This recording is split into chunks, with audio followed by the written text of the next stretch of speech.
My name is Scott Campbell with Bentley's technical support team. When building a model, a user occasionally runs into situations where elevation data is not accurate or not known, and there is a need to quickly add it. In such cases, a modeler may want the program to fill in the blanks for them. That is where the Element Property Inferencing tool comes in. There are two general cases for this tool: lay out new elements and follow an existing path. This video will show an example of both of these. The follow existing path option assumes a case where you already have manholes and conduits, such as in the layout you see here. You can use the Element Property Inferencing tool to assign elevations to the existing nodes. This is best used when filling in details for a system where you already have the model layout. In this case, we have manhole 9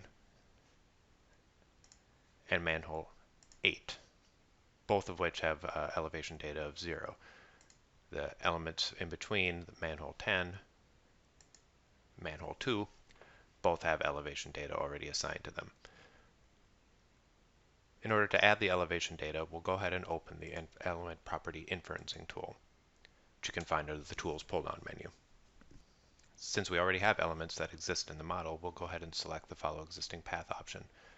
Next, we'll need to assign the upstream and downstream nodes, which you can do by selecting the ellipsis button, which gives you a select dialog. In this case, the upstream node is going to be manhole 10. Downstream will be manhole 2. The downstream pipe is automatically selected. In this case, it's going to be selected as P2, which is the correct pipe. With the following existing path option, you can choose to interpolate ground elevations and invert elevations, as well as overwrite existing pipe invert information. You can also choose to create new scenarios and alternatives, or simply overwrite existing ones. In this case, we'll go ahead and just leave everything as the default for the path settings. We will uncheck the Create New scenario, so we'll just overwrite the existing one. Once you have your settings selected, click the Interpolate button. The program will use the elevation data at the upstream and downstream manholes while assuming a constant slope to infer the elevation data for the other manholes along the path. You can view the elevation data in the Properties or Flex tables.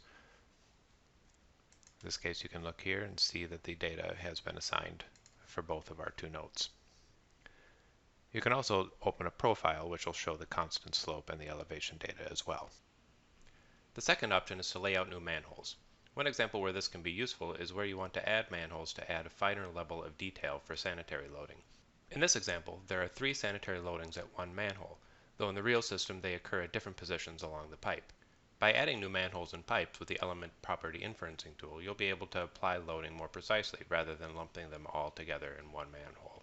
As with the other layout type, you choose the upstream and downstream node, as well as whether or not you want to create a new scenario or use an existing scenario.